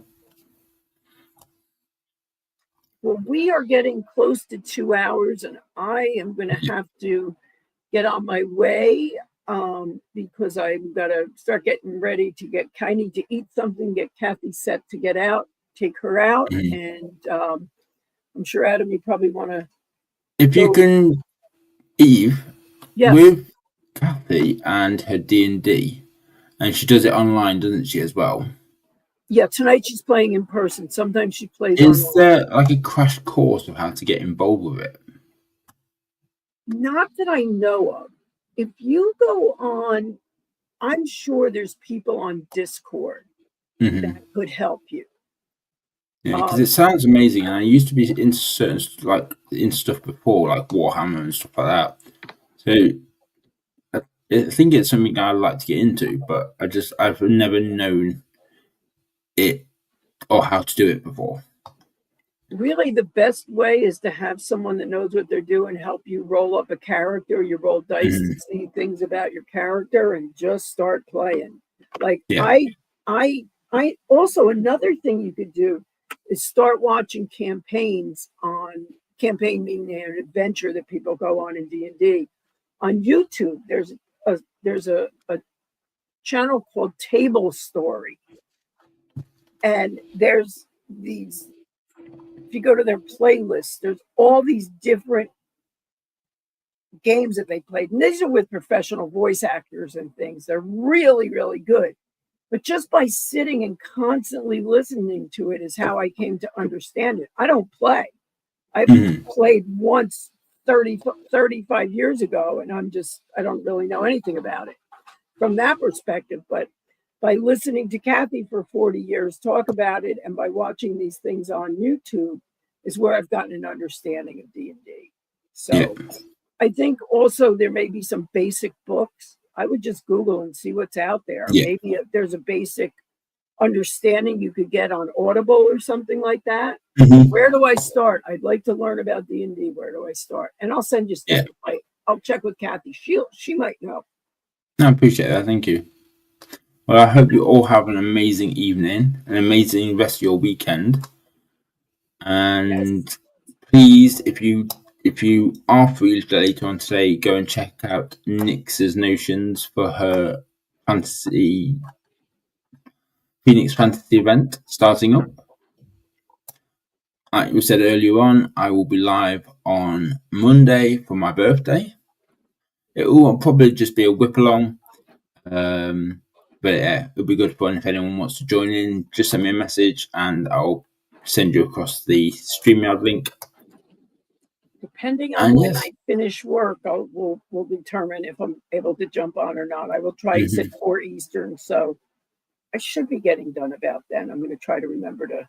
I will remember to jump on when I get off work. So, love you all. So glad you all came in and got to meet with Pop. Was amazing today. Happy. It was amazing. Hey, Adam, enjoy your weekend. And I'm going to jump off. I will certainly see you guys very, very soon. We'll see you on Monday.